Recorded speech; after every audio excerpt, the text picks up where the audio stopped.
Hello, welcome to Values, Virtues, Ethics and Morality. My name is Mangela Pillay, and it is my honor to introduce today to you Sister Denise, who has been practicing Rajyoga Meditation with the Brahma Kumaris for over 40 years. Today's special subject of interest is called Blindness and Deafness, and no, we are not referring to those who are physically blind or physically deaf. That is not the point of the show. It's something much deeper than that, and as regards the content, I will ask Sister Denise to take that subject up further. In this series, we ask people to take a good look at themselves inside. We ask that they re-examine their conscience and their set of values, their moral code, their ethics, and ask themselves the simple question, is what you have become the person that you would like to be? Are you proud of who you are? We ask you to do an internal stock take to see whether you would like to be the same person that you are now in 20 years' time, whether you would like to raise your children in the same manner. We find that a lot of people believe that in any given situation they wish to do the right thing. However, they do tend to act against their conscience. So to that end, I would like to warmly welcome Sister Denise to our studio today. Thank you, Mangela. And thank you very, very much for joining us once again. Blindness and deafness. It is not how people see themselves, is it? But you're going to tell us something different, aren't you? Could you define both concepts for us? Well, let's look at the idea of the third eye, because the blindness and deafness that we're going to be discussing today has to do with this inner eye or inner ear being totally closed and not functioning at all. And you can see something that is as clear as daylight and show it to another person, and they say, no, can't see it, don't see it, can't see anything, there's no problem. And because of the perception not operating, you can't actually communicate about the idea, because the person will say, I don't see it, or I don't know what you're talking about. They don't hear. So this is why this inner eye and inner ear really needs to be opened up, and that is going to change everything about how you perceive what's going on around you. Okay, Sister Denise, I assume that one can cure oneself of this, what would you call it, a spiritual malady, as it were. How do you go about? Okay, point number one is, how do you know that you're spiritually blind and spiritually deaf? And the second question would be, how do you then start to cure it?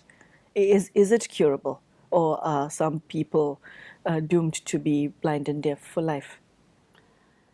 I think that a good way to come to understand that I'm blind and deaf is when something that happens or something someone says gets through.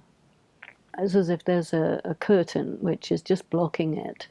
And every so often in one's life, something happens that's so different, and you happen to be open at that time, and it just gets to you. And because it gets to you, you feel it, and then you start to see it and hear it.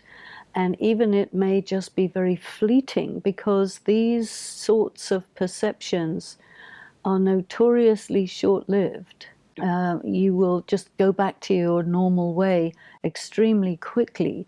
So one of the things you have to do when something like that happens is really hold on to it, write it down, take a photograph of it, so that when your capacity for perception has closed down again, you've got some reference or some record. And people don't normally do that because they don't realize how short-lived it is. But when people are really trying to become a better me, you look out for new things that get to you so that you can actually make a leap forward. A person may say, well, you know, according to my criteria, I look good. And then someone with different criteria can say something, and you say, oh my God, are you for real? Is this true? am I really not a good person? Am I a really bad person? Or do I just have something slightly bad? It can really put you off kilter. And this is why the consciousness has this sort of safety device to quickly get back to what it was before, and then you lose it, which is an awkward thing, because you really need that. But I suppose it's a factor of the ego that says, no matter what, I will be intact and nobody can take me out. So there's an issue there with the ego. You kind of answered my question, but I'm going to ask it anyway because I'd like a broader answer. We're very reluctant as human beings to look at our own weaknesses, aren't we? Sometimes we get message from 10 different people that you're this, and we still believe, no, everyone else is wrong and I'm this, and you won't tell me what to do. Why are we so obstinate, even though the advice may come from somebody who genuinely cares, and on some level we know that we'd be better off if we have to make the shift? Why the reluctance? It seems to me that it's an ego defense position that immediately kicks in, you see, because the weaknesses that we have, the characteristics that people are pointing to, are our mask, you see, with which we are fused. And then if somebody says you are doing bad behavior, you'll hear it as you are a bad person. And very, very deep down, but this mask of ego blocks that and immediately comes dashing to the rescue of the ego and says, no, everybody's wrong, I'm right. And in fact, even this expression, I am right, in spiritual terms is a symptom. As soon as you say, I am right, it means, red flag, this is the voice of ego. So, well, you need to know about this, because if you are not educated in the whole question of spirituality, when you say, I am right, you really believe, I am right, everybody's wrong. Even though it's not really logical that everybody's wrong and I'm the only one who's right. But you see, ego is so big that it can even go that far. There must be some way of getting underneath ego. And the word that comes to mind is trust. Does trust underscore ego? What would be your answer? What then can remove ego? Do you do it yourself? Does life crush it for you? Does somebody you love do it with you? What's the answer? Because it seems to be a problem, and it's a thread in a lot of your answers and the various subjects that we've covered on the show. So ego is the problem. How does one... in spirituality, we use some other expressions. One is body consciousness, with its opposite being soul conscious. So when the self is in the consciousness of the body, ego is very strong. The practice is to constantly move away from body consciousness, from ego, and enter into soul consciousness. But it's very subtle. And sometimes, a person gets seriously humiliated. And when that happens, of course, they feel that it's really, really bad.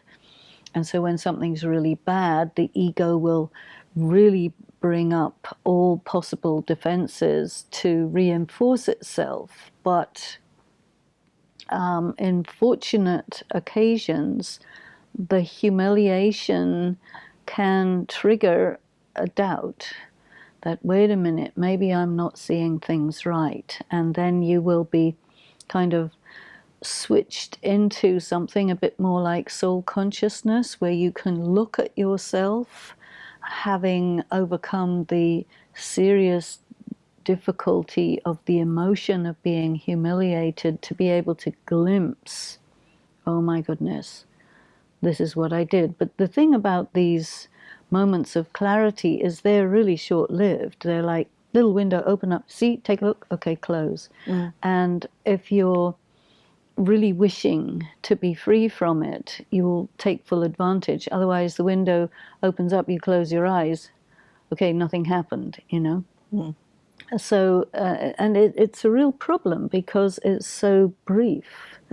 And in some of the therapeutic modalities where people are really helped through their ego issues by certain exercises which can prompt a little window opening, and they will say, no, look, you know, because it's only going to be there for 3 seconds. You have 3 seconds to really look and see. And then it also creates a big emotion of, am I really like that? And then the accompanying person has to say, it's not that you are like that, but you did that, you know, and really separating the person from the behavior is a very important aspect of the process, because if you say, this is what I am, it is too painful to bear, and then everything shuts down. This is sort of psychological self-survival mechanism. And I think that when a person starts to do spiritual practice, meditate, they're slowly gathering spiritual power, which enables them to actually see the unseeable, hear the unhearable, and take it into consideration and actually bear the pain of it.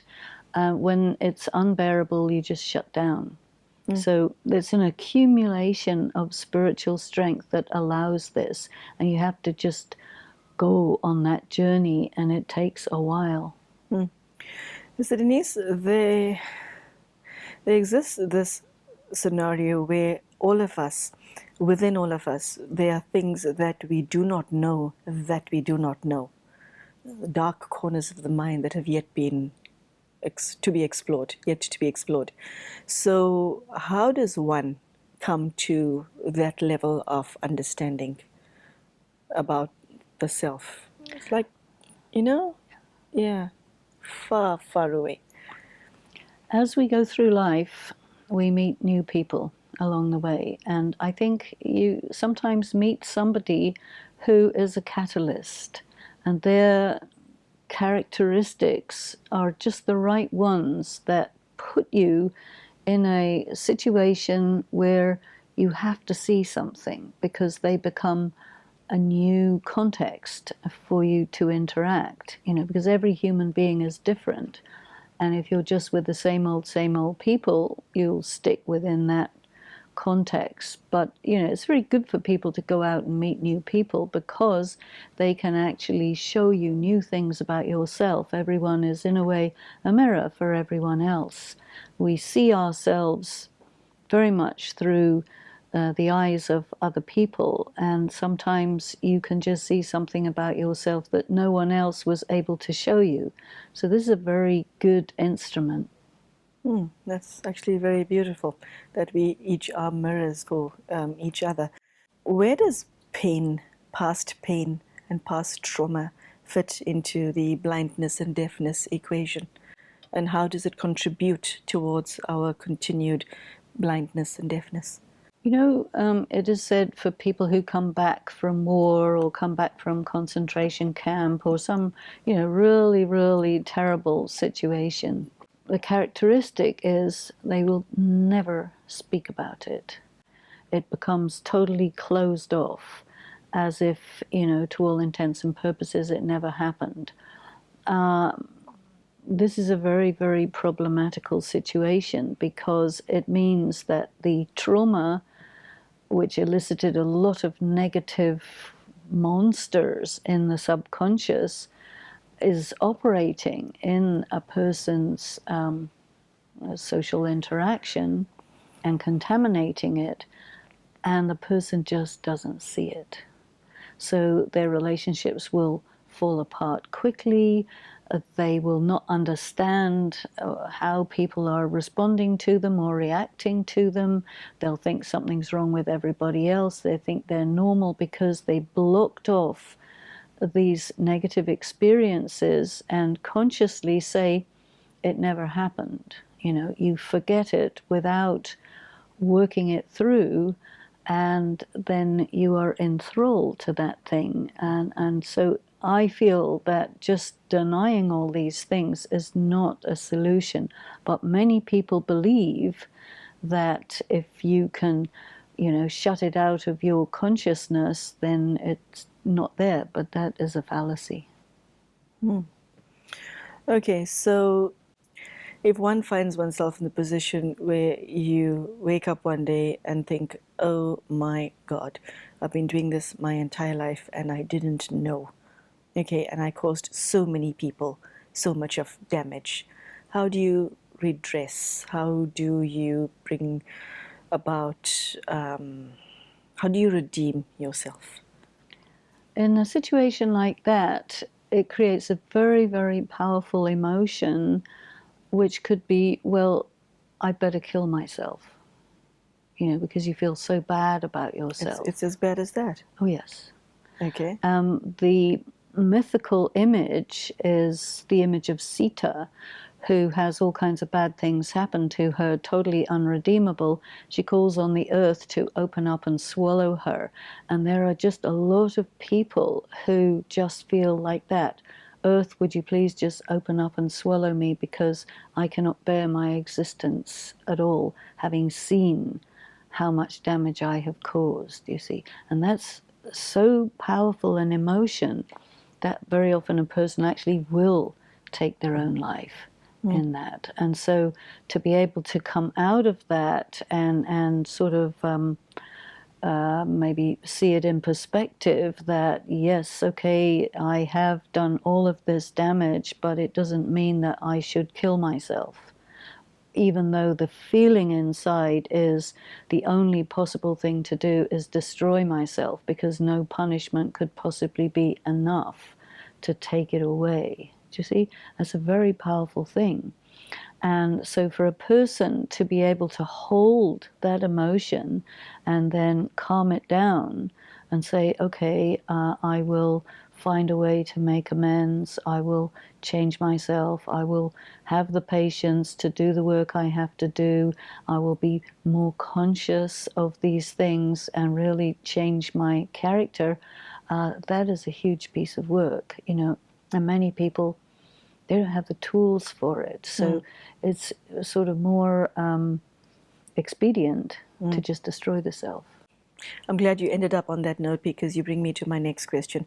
What does one do to shift yourself? How do you become somebody who has spiritual sight, somebody who has spiritual hearing? I think you need to be able to express the inexpressible. Yo, hold on. That's big. Explain what you mean by that. It's inexpressible because once you express it, it amplifies the pain of it enormously. So when it opens up the floodgates. Yes. Okay. Yeah. And so there is a terrible risk that if you express it, the person you express it to may express so much hatred for you or condemn you so badly that it multiplies by thousands your original intention to destroy yourself. So there's a huge risk, which is very dangerous, you know. But if you can express the inexpressible, feeling that someone or something around you or God or whatever it is can listen to it with neutral ears, and that you get a feedback that, yeah, it's okay, don't worry, we can get through this, you can be accompanied. Accompaniment is very important in these things. Then a person will get the courage, the encouragement to actually do the work. But otherwise, the person who can't express is absolutely isolated, and then the magnitude of the bad thing that the person, there is no limit to that magnitude. They're because of being alone, You can't put a size on it. Another person may say, oh, well, that's, 10 tons of badness, but it's not 20 tons or 50 tons. We can manage 10 tons, we can make amends, we can deal with it. But the person will make 10 tons into 10 million tons, can't bear it, you see, and then just goes into implosion and destroys the self. Or That's it. Destroy everybody else, Yeah. one way or the other. Okay. But people who are concerned about their dignity, they destroy themselves. People who are just dragged by the emotion into this rage, they'll destroy everybody else. It's a very dangerous thing. Okay. So, what is the answer? It has to be. Please end that sentence on a positive note, because I think I'm sitting here with nail-biting. Yes. What is the once answer? it has been said that there is such a thing, then it's no longer top secret. Okay, I need to ask you this in this context. If an experience was traumatic and the expression of the experience is also traumatic, if the experience itself didn't kill you, can the expression of what happened to you kill you? Yes. Oh, so you can die twice. Yes. Okay. So, give us some good news. Well, I think the there good is news, good news, isn't there? I think Yes. the good news is these things are now, the cat's out of the bag. There is such a thing, which means instead of it being taboo, these are really taboo subjects. Once it's talked about, it suddenly becomes all right, because you're not the only one who's that bad. There are other people and it's not considered that bad, and you see that it is manageable. But in the intimacy and privacy of your own perception, in isolation from any feedback, you can't put a limit to the size of how bad it is. And that is what puts you into such a bad situation. Yeah. Whoa.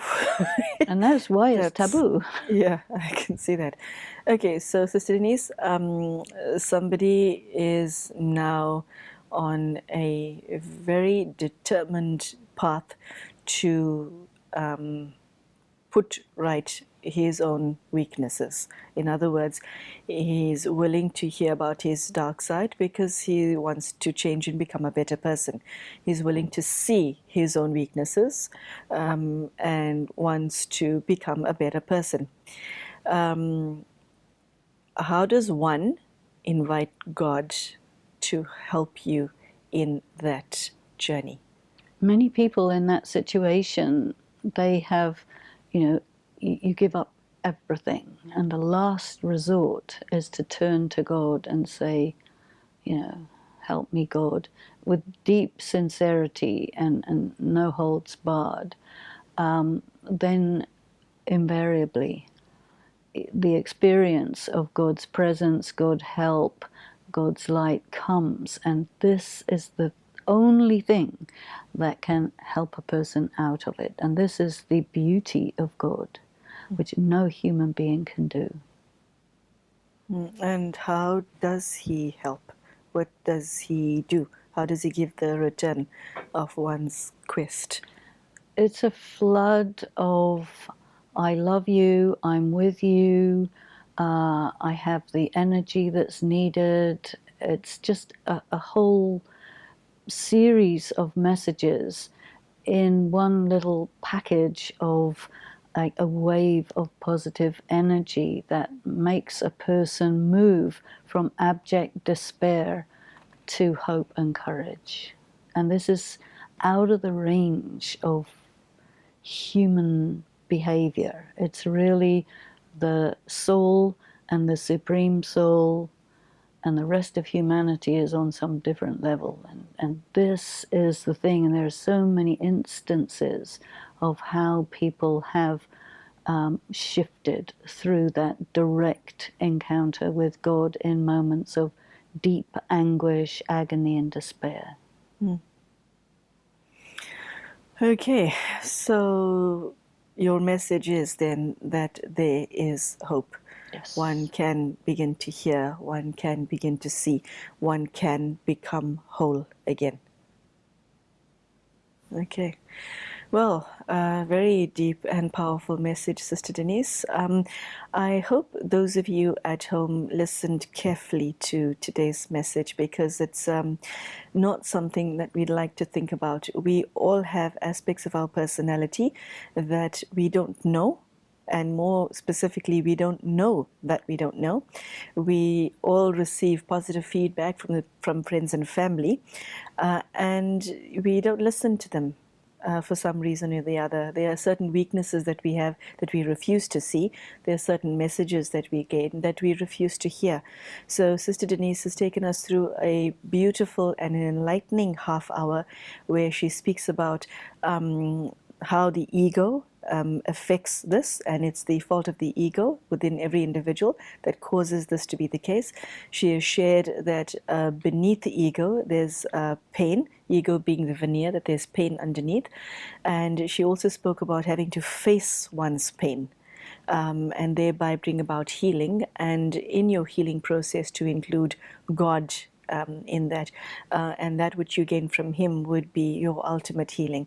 A very, very beautiful message. And if this is something that's within your life, that's within your heart, and you feel that this is something you would need to embrace, we invite you to do so today. It's not something that you can postpone. And what I liked about what Sister Denise shared is that this work cannot be delegated, it's self-work. Okay, that was a very profound message for me. So those of you at home listening to today's show, I hope that you took benefit, and I hope there's some lights that went up into in your mind as far as the subject is concerned. So thank you so very much for your depth and your wisdom. And Sister Denise, we hope to see you again soon. And those of you at home, we hope that you join us for our next episode on values, virtues, ethics, and morality. Thank you and goodbye.